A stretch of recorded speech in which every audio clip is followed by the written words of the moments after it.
네, 이렇게 오늘의 주제는 스텔싱입니다. 한주연 변호사님, 스텔싱이라는 게 도대체 뭐죠? 스텔싱이라는 걸 저도 최근에 알게 된 단어인데 전 처음에 비행기인 줄 알았어요, 사실. 난 난 지금도 뭔지 몰라. 뭐해? 소위 스텔싱 사건이라고 하면서 그 사건 상담을 의뢰하신 분하고 얘기를 하면서 이제 알게 됐어요. 근데 이게 성관계 시에 콘돔 착용을 요구했는데 그거를 뭐 몰래 빼버리거나 아니면은 뭐 거부하거나 하는 그런 상황을 스텔싱이라고 그 영어 단어로 얘기한다고 하더라고요. 네. 근데 사실 예를 들어서 뭐 거부를 한다라고 했을 경우에는 이거를 여성분이 뭐 성관계 자체를 아예 안 한다라거나 이런 어떤 여지가 있을 것 같은데 몰래 빼는 건 이건 진짜 문제가 있는 거네요. 이 사람들은 무슨 생각일까요? 그러니까 구분해서 생각을 해야 될 것 같아요. 그러니까 성관계는 합의가 되어 있는데 성관계 방식이 합의가 되지 않은 그런 거죠. 도대체 이런 행위를 왜 하는지 저는 이해가 되지 않습니다. 왜 그런가요? 모르겠어요. 제가 봤을 때는 어쨌든 좀 더 큰 쾌락을 위해서 그러는 건가 싶기도 하고 아니면 뭐 경우에 따라서는 모르겠어요. 저 상상을 해보자면 추측을 해보자면 진짜 막 너무 사랑해 이 여자를. 네. 그래서 어떻게 좀 아이라도 가져가지고 지금 쟁취 몰라 나 미혼인데 뭐해 물어봐요 나한테. 또는 아니면 뭐 나는 종족 번식에 정말로 커다란 사명을 갖고 태어났어 라는 뭐 이런 생각을 가질 수도 있겠네요. 어쨌거나 정상적은 아닙니다. 미친놈이죠. 그러니까 이유는 알 수 없어도 네. 기본적으로 성관계는 그 성관계를 하는 사람들이 서로 합의한 상태에서 존중하며 하는 것인데 네. 이건 기본적으로 그 한 상대방의 의사를 완전히 무시하는 네. 혹은 무시하는 데서 본인이 만족을 하는 그런 상황이 아닐까라고 저는 생각을 합니다. 그렇다면 한주연 변호사님께서 맡으셨던 사건에서는 이 남성이 어떤 행위를 했습니까? 이건 이제 제가 사건을 맡았던 건 아니고 예. 상담을 했었던 건데 네네. 이 경우에는 이제 성관계를 하기 전에 여성분이 나는 그 피임을 하지 않으면 성관계를 하지 않겠다라고 하니까 남성이 걱정하지 말아라. 나는 정관 수술을 했다. 그래서 실제로 안 한 거고요? 그래서 믿고 피임 도구 없이 그냥 성관계를 했는데 이 여자분이 임신을 하신 거예요. 그래서 뭐 아니니까 그렇게 임신이 됐겠죠. 그리고 네. 여자분이 남자분한테 이게 무슨 일이냐라고 하니까 남자분께서 거짓말을 했다는 거를 실토하면서 미안하다고. 처음부터요, 순순히? 이런 정도의 남성이면은 처음에는 그게 내인지 어떻게 알아? 부터 나왔을 것 같은데요? 이 처음엔 정도면? 이제 그렇게 나왔다고 하더라고요. 근데 뭐 여자분이 없다, 네. 다른 가능성은 없다라고 하니까 본인도 뭐 더 이상 변명을 하기 마뜩치 않았다고 생각을 했는지 그렇게 된 사안이었습니다. 그러면 어쨌든 이 사람이 인정을 했어요.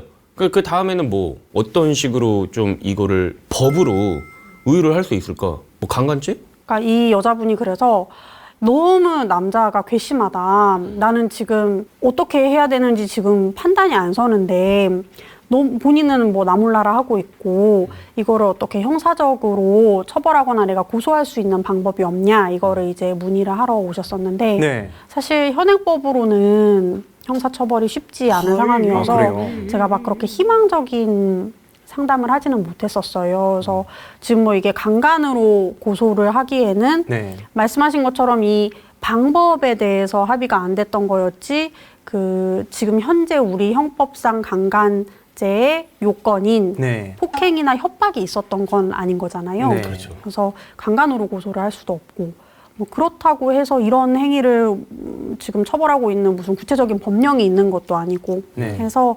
형사적으로는 현 단계에서는 조금 어렵다라고 그렇게 말씀을 드렸었지요. 네. 그러니까 이게 그냥 현행법의 구멍이네요. 어떻게 보면은. 그러니까 물론 이런 경우는 가능할 것 같아요.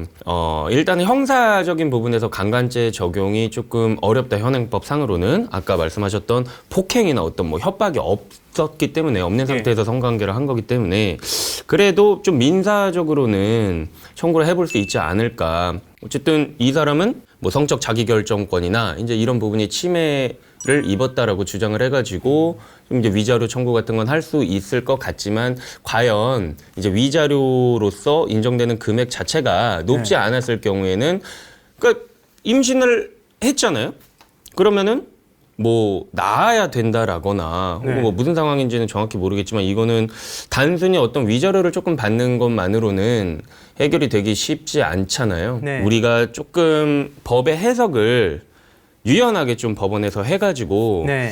좀 이거를 중간간죄로 의율해 보는 건 어떨까 이런 생각도 좀 해봐요. 왜 그러냐면 물론 심신상실의 상태나 아예 항거 불능에 있는 뭐 예를 들면 뭐 술에 완전 만취가 돼가지고 뭐 뻗어 있거나 혹은 뭐 병원에서 뭐 마취를 하고 아예 누워 있거나 네. 이러한 상태를 이용해서 이제 그 경우에는 옛날에는 이 경우에도 마찬가지로 강간죄로 포섭이 안 되는 거야. 네. 그래가지고 중강간죄라는 거를 신설을 했단 말이에요. 네. 그러니까 이거를 한번 좀 이용해 보면 어떨까. 그죠. 그래서 그때도 그런 말씀을 제가 상담을 하면서 드렸어요. 이거는 여러 가지 방법을 동원해서 되게 상상의 나래를 펼쳐서 고소를 해볼 수는 있다. 예. 뭐 폭행 협박의 그 범위를 굉장히 넓혀서 이런 경우도 강간으로 봐야 된다고 한다거나 아니면은 강변님이 지금 아이디어를 주신 것처럼 중강간으로도 한번 고소를 해본다거나 해야 되는데 처벌이 될 거라는 가능성은 거의 일단은 기소의 가능성을 높게는 안 보는 것이 좋겠다라고 말씀을 드리면서 너무 안타까웠죠. 그러니까 사실 이제 판례가 명확하게 이게 있는 것들이 없으니까 또 이런 문제가 생기는 것 같은데 어쨌든 이게 법의 사각지대에 있다라고 해도 피해를 보는 사람은 생기는 거잖아요. 그러니까 이거에 대해서는 좀 문제 해결을 하려면 좀 법원의 유연한 좀 판단이 필요할 것 같다. 네, 저도 개인적으로 동의합니다. 왜냐하면 처벌 공백이 메꿔지지 않는다면, 아니, 처벌 공백을 뭐 지금 뭐 메꿀 수가 없잖아요. 그런 상황이면 좀 해석을 좀 넓게 해가지고 강 변호사님 말씀처럼 하는 게 좋은 것 같네요. 그러니까 이렇게 해서 모르겠어요. 진짜 뭐 이 남자의 의중이 뭐였는지 우리가 지금 알 수가 없지만 어쨌든 원치 않는 임신이라는 건 너무나도 큰 문제잖아요. 하다못해 뭐 이런 게 있을 수 있어. 정말 어떻게 형사적으로 처벌을 하고 싶어. 근데 막 이 사람이 뭐 성병에 감염돼서 성병 옮겼어. 뭐 그러면은 뭐 진짜 신체적 훼손을 주장을 해가지고 뭐 상해죄라든지 이런 게 또 적용이 될 수 있겠지만 또 임신 그냥 멀쩡한 상태에서 임신은 또 이제 상해죄의 적용도 어려워 보이기 때문에 이건 정말 공백이라고 보겠네요. 네. 예, 예. 그러면은 다른 나라는 어떻게 되는지도 좀 궁금한데요. 맞아요. 한전 변호사님, 다른 나라는 처벌을 하고 있나요? 이런 경우에? 지금 영미권 국가들은 대부분 형사처벌을 하고 아, 있다고 그래요? 네. 제가 확인을 했습니다. 네. 지금 보면 뭐 영국, 독일, 캐나다 해서 여러 국가들에서 이제 스텔싱 자체를 이 피해자가 동의하지 않은 방식으로 네. 성관계를 한 거다라고 해서 다 강간의 일종 혹은 강간으로 그렇게 포섭을 해서 처벌을 하고 있더라고요. 그렇군요. 그런데 최근 어떤 판결을 보면은 성관계 중에 이 몰래 콘돔을 뺀 남자 이 손해배상 판결을 받은 뭐 그런 기사들이 나왔거든요. 아, 그래요? 네, 이런 실제 이 판결에 대해서는 한주연 변호사님께서는 어떻게 생각하십니까? 이게 아까 그 강 변호사님께서 잠깐 이야기해 주시긴 했는데 예. 지금 민사 손해배상, 그러니까 형사처벌은 안 되는데 민사 손해배상은 과연 가능할 것인가에 대해서 좀 논의가 있었습니다. 근데 네. 실제로 지난 3월이었나요? 이때 손해배상 판결이 인용이 된 사례가 네. 하나 나왔습니다. 아, 그래서 이때도 뭐 제가 구체적인 내용은 모르겠지만 스텔싱 사건이었다고 알고 있는데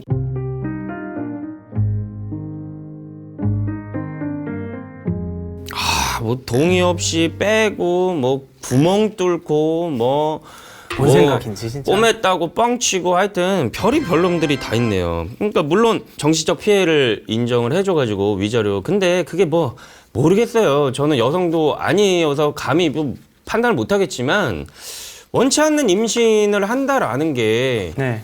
이런 뭐 위자료 수준으로 해결될 부분은 아니라고 생각해요, 저는. 그러니까 강간죄 같은 경우 굉장히 어쨌든 중범죄로 우리가 다루고 있잖아요. 그러니까 그런 것처럼 좀 형사처벌의 공백을 메꿔야 될 필요성이 있지 않나 이렇게 생각이 들고 어쨌든 원치 않는 임신이니까 이 여성분도 문제를 삼는 거 아닙니까? 어쨌든 무조건 뭐 낳아야 되고 그런 건 아니라고 하더라도 원치 않는 임신을 한다는 것 자체가 삶이 바뀌니까요. 굉장히 조금 큰 문제가 아닌가 이런 생각이 듭니다. 그러니까 제가 상담을 했던 케이스가 정말 최악의 케이스죠. 그치. 근데 그 방금 제가 소개해드린 민사 손해배상 판결 같은 경우에는 이런 임신을 하는 결과가 나왔던 건 아니었어요. 네. 다만 이제 임신에 어떤 걱정을 하게 되는 상황이 됐던 거죠. 네. 이 피임이 되지가 않았으니까. 네. 그래서 그 상황에 대해서 정신적 손해를 배상을 받은 판결이었고 네. 만약에 이제 제가 상담한 케이스처럼 임신이라는 어떤 이런 최악의 상황을 마주한 상황이다라고 하면 손해배상 금액이 조금 더 올라갈 수 있지 않을까 생각을 합니다. 그렇겠네요. 만약에 뭐 임신 중단 수술을 했다라고 네. 한다면 적극적 손해, 소극적 손해 다 가능할 수 있을 것 같고 뭐 아이를 낳은 경우다라고 하면은 그때는 정신적 손해가 정말 커지겠죠. 네. 더불어서 뭐 양육비 청구 같은 거 다 할 수 있을 것 같고요. 네. 한주연 변호사님, 이런 사건의 경우에는 이 입증의 문제, 강 변호사님께서 말씀하셨던 대로 입증의 문제가 정말 좀 크게 다가올 것 같습니다. 나의 동의 없이 상대방이 피임 기구를 제거한다든지 구멍을 뚫었다라는 거, 이거를 입증을 어떻게 할 수 있을까요? 뭐 본 사람이 있는 것도 아니고 네. 뭐 CCTV가 있는 것도 아니고 그나마 뭐 예를 들어 구멍이 뚫린 상태에 어떤 물건을 확보를 했다라고 네. 하면은 그게 그나마 이제 최선의 경우겠죠. 근데 대부분 그런 경우라는 게 있기가 어려울 테니까 네. 이런 경우에는 사실 그 상대방이 이런 행위를 한 거를 인정하는 그런 말이나 글 같은 걸 최대한 수집하는 방법밖에는 네. 없을 것 같습니다. 참 갈수록 불신의 사회인 것 같아요. 요즘 시대는 또 달라졌습니다. 처음에 첫 만남부터 이제 폰을 켜고 있는 사람들도 있다고 하니까요. 참. 흉흉하네. 그러니까요. 흉흉해. 아휴, 참 이게 뭐 어떻게 보면 성행위는 아름다운 거 아니야? 아니야? 아니 어쨌든 어쨌든 뭐 이게 맞습니다. 뭐 나쁜 게 아니잖아. 이게 나쁜 게 아닌데 이렇게 원래는 나쁜 게 아닌데 이런 식으로 범죄로 자꾸 악용이 되는. 그리고 저는 이런 사건에서 정말 열받는 게 뭐냐면요. 이 아이를 갖는다는 거 정말로 부부가 정말 이 신성한 계획하에 정말 좀 많은 희생 그리고 많은 뭐 노력 이런 게 들어간 채로 이제 임신이 계획되고 이제 굉장히 좀 부부한테 중요한 문제거든요.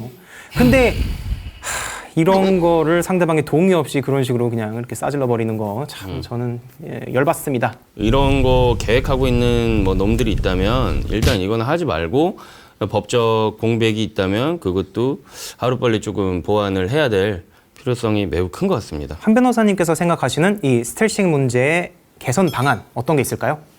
지금 뭐 다양한 이야기들이 나왔는데 이런 이야기들이 사실 나오는 이유가 처벌이 안 되니까 네. 여러 방법을 찾다 보니까 그런 거잖아요. 그래서 처벌이 좀 가능할 수 있도록 어떤 법 개정이 이루어지면은 좋을 것 같습니다. 네. 1인 시 해야겠다, 1인 시. 아니, 뭐, 어쨌든, 제가 봤을 땐, 뭐, 첫 번째는 이런 행동을 하지 말아야겠지만, 또 한편으로 우려되는 게 이거예요. 그러니까 이 영상을 보시는 분들이 다 미친놈은 아니겠지만, 그 중에 미친놈이, 이거 법적 공백이 있대. 어디 우리 시청자님한테 미친놈이라는 표현을. 그거 아니에요. 이건 잘라주세요. 저는 또 한편에서 이제 우려가 되는 게 이런 행동 하지 마세요. 당연히 안 됩니다. 안 되는 거지만 혹시라도 이 영상을 보는 사람들 중에서 막 혼자 생각을 했을 때 처벌에 공백이 있대. 그리고 이런 방법이 있었어? 응. 참, 이런 분은 안 계시겠죠, 당연히.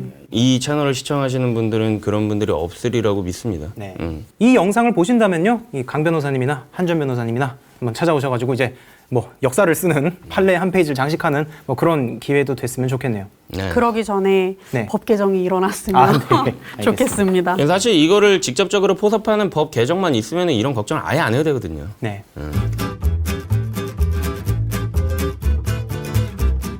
네, 오늘은 이렇게 굉장히 열받는 스텔싱에 대해서 한주연 변호사님과 함께 살아있는 얘기를 나눠봤습니다. 추가적으로 궁금한 점이 있으시다면요, 설명란에 있는 링크로 들어오셔서 질문 남겨주시면 감사드리겠습니다. 끝까지 시청해주셔서 정말 감사드립니다.